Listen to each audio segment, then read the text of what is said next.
Grandir en dignité non semblable. Je vous remercie de votre très aimable attention. Merci. Je remercie le ministre des Affaires étrangères du Sénégal pour son allocution et je donne la parole à son Excellence M. Shah Mehmood Qureshi, ministre des Affaires étrangères du Pakistan.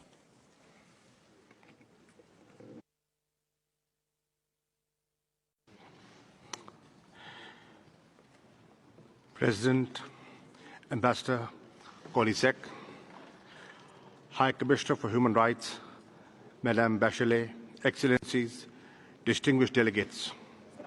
At the outset, I express my heartfelt condolence on the loss of life and property in Bahamas due to hurricane. I thank you, Mr. President, and the Bureau for your able stewardship of the Human Rights Council.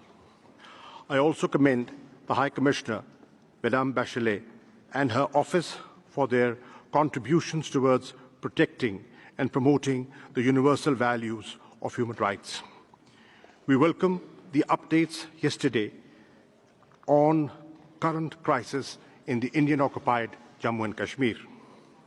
I'm privileged to speak today at the Human Rights Council, which is the custodian of global human rights, the third functional pillar of the United Nations. Mr. President, it is in this House that I brought the plea and the petition of the people of Indian-occupied Jammu and Kashmir, whose basic and inalienable human rights are being trampled with impunity by India. The people of this occupied land are suffering systematic and serial violations of their fundamental freedoms. For the last 6 weeks, over 8 million Kashmiris, already in the clutches of decades-long Indian oppression, have been virtually caged by an illegal military occupation that has swelled in ranks within days from 700,000 to nearly 1 million troops. To what end, I ask, Mr. President? The answer is obvious, and it lays bare the real character of a country that pretends to be a bastion of democracy, federalism, and secularism. For the last 6 weeks, India has transformed occupied Jammu and Kashmir into the largest prison on this planet, with virtually no access to basic amenities and means of communication.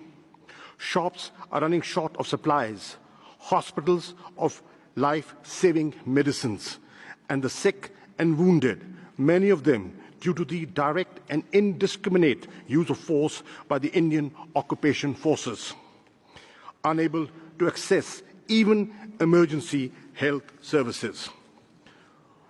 For 6 weeks and counting, Kashmiri's political leadership of all shades has been held under house arrest, imprisoned, and gagged. Over 6,000 people, political workers, activists, students, and professionals have been arrested without due process of law. Many of them have been forcibly shipped to jails all over India under draconian laws operative in the Indian-occupied Jammu and Kashmir. Distinguished delegates, I'm not alone in drawing attention to India's outright brutality and blatant disrespect for human dignity. The world is speaking. Independent and renowned international media outlets, as well as neutral observers, are regularly reporting horrendous atrocities against the people of the Indian-occupied Jammu and Kashmir. The BBC on the 29th of August reported gruesome details of torture of Kashmiri youth by Indian occupation forces. The report quotes helpless victims as pleading, "Don't beat us, just shoot us." I've had this article distributed to all of you for your perusal. Similarly, The Independent on the 2nd of September reported horrific episodes of extreme brutality and humiliation of Kashmiris by Indian occupation forces who have shamelessly tortured people in public while stripping them naked. Another report notes that the victims of pellet guns, that have been used with abandon by the Indian occupation forces for years and have blinded scores of innocent Kashmiris for life are now reluctant to go to hospitals for treatment due to fear of intimidation, arrest and detention of the Indian occupation forces. No, ladies and gentlemen, this is not a flashback to medieval times. This barbarism is happening today in the 21st century. Of course, I do not need to remind a Human Rights Council that all this represents clear breaches of multiple international human rights instruments that India is party to. This is the real story of the Indian-occupied Jammu and Kashmir and its people under subjugation that India is desperate to hide from the world. This is the true face of the so-called largest democracy of the world. This is the conduct of a country which aspires to be a permanent member of the United Nations Security Council. Mr. President, at the root of this mayhem is India's refusal to grant the people of Indian-occupied Jammu and Kashmir their right of self-determination. This 7-decade-old travesty of justice has been compounded by the present Indian government's nefarious and twisted dream outlined explicitly in the ruling party's manifesto to turn by force of arms Jammu and Kashmir's Muslims majority into a minority.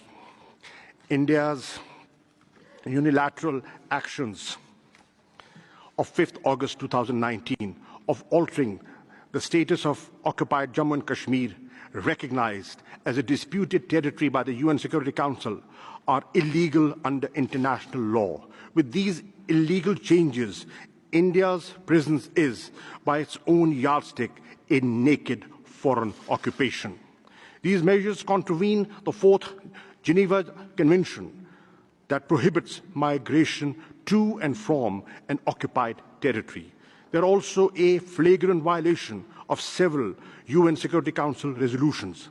India's assertion that these actions are its internal affair is patently false.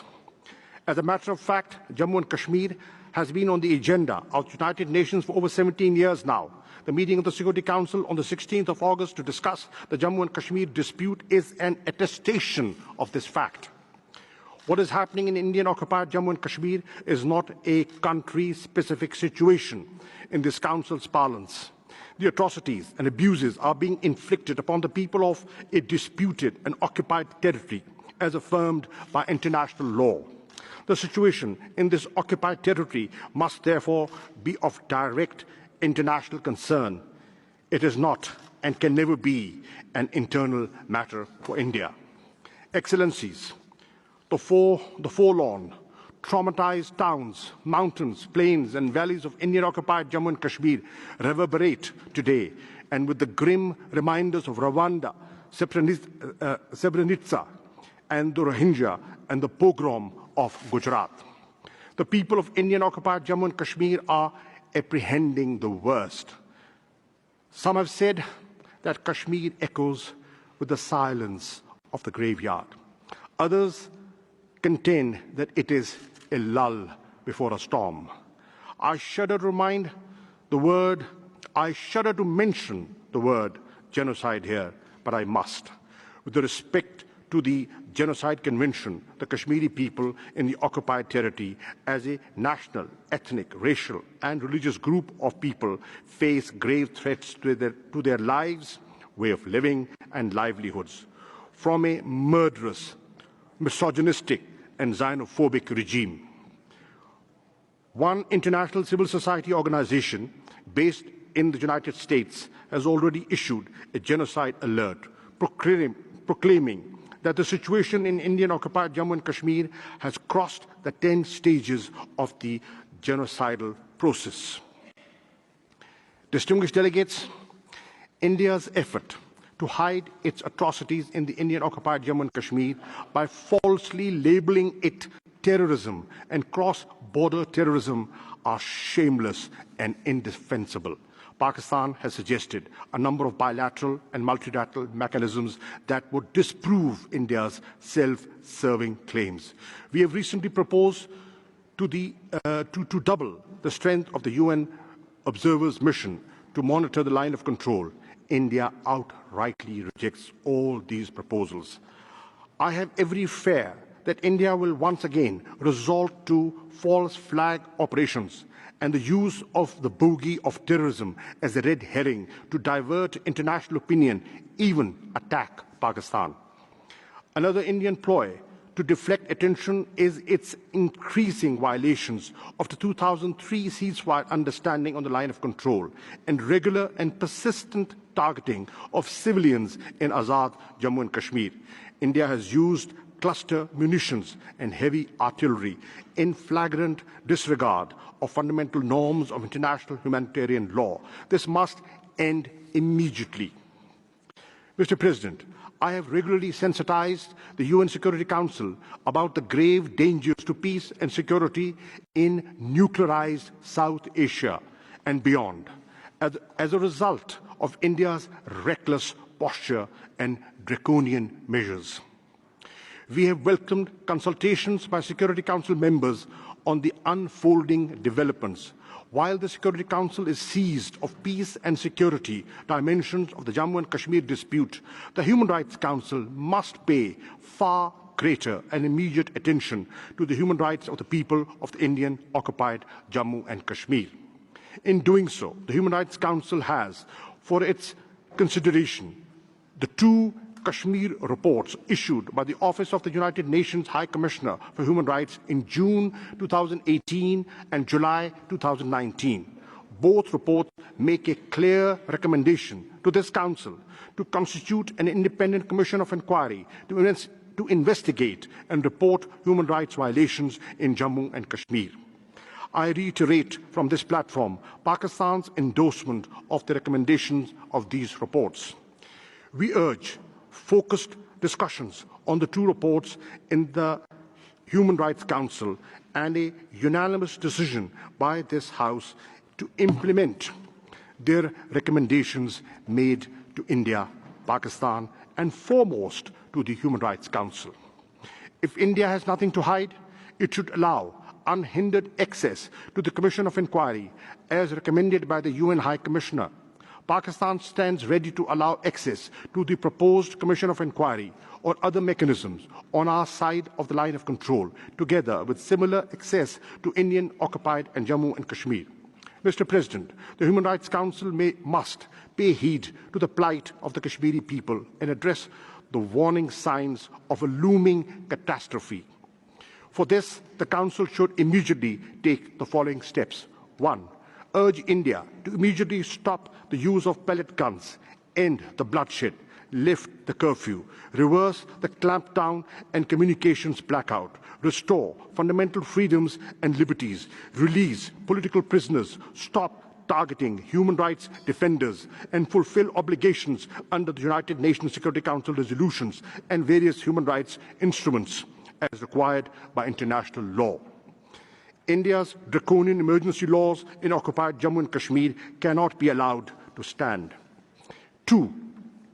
Take these steps to bring justice to the perpetrators of human rights violations of the innocent Kashmiri people, and in this context, constitute a commission of inquiry as recommended by the Office of the UN High Commissioner for Human Rights. 3. Authorize the Office of the High Commissioner and the Human Rights Council special procedures mandate holders to monitor and report on India's human rights violations in Indian-occupied Jammu and Kashmir and regularly update this Council. And fourthly, call upon India to allow unhindered access to human rights organizations and international media to the Indian-occupied Jammu and Kashmir. Excellencies, today, I have knocked on the doors of the Human Rights Council, the repository of the world's conscience on human rights, to seek justice and respect for the people of the Indian-occupied Jammu and Kashmir. At stake is our collective humanity, the principles that we all subscribe to, and what makes us human. We must not let political commercial, and parochial considerations cloud and impair our thoughts and actions. We must not allow this august body to be embarrassed on the world stage. As a founding member of this council, Pakistan feels morally and ethically bound to prevent this from occurring. But to do so, we must not remain indifferent to the tragedy that is unfolding before our eyes. We must act decisively and with conviction. Distinguished delegates, let us not forget that history is replete with failed, barbaric campaigns to wage demographic wars to change facts on the ground. India's attempt must fail, but this inevitability must occur without allowing the illegal Indian occupation forces to spill any more innocent blood. For 7 decades, the people of Indian-occupied Jammu and Kashmir have awaited implementation of the United Nations Security Council resolutions prescribing a plebiscite to honor their right to self-determination. History would be a most unforgiving judge. If we fail yet again the people of this illegally occupied territory in their moment of greatest peril. Mr. President, let the world not forget the disastrous legacy of appeasement and the great cost of it to Europe. I invite everyone here to join us as we rise for justice. I thank you, Mr. President. Je remercie le ministre des Affaires étrangères du Pakistan pour son intervention. Excellences, Mesdames et Messieurs, ceci nous amène à la fin de cette réunion. Nous nous retrouverons après une pause technique de 5 minutes pour commencer le dialogue interactif sur le rapport de la haute-commissaire sur la situation des droits de l'homme au Yémen. Je déclare close la 4e réunion de la 42e session du Conseil des droits de l'homme.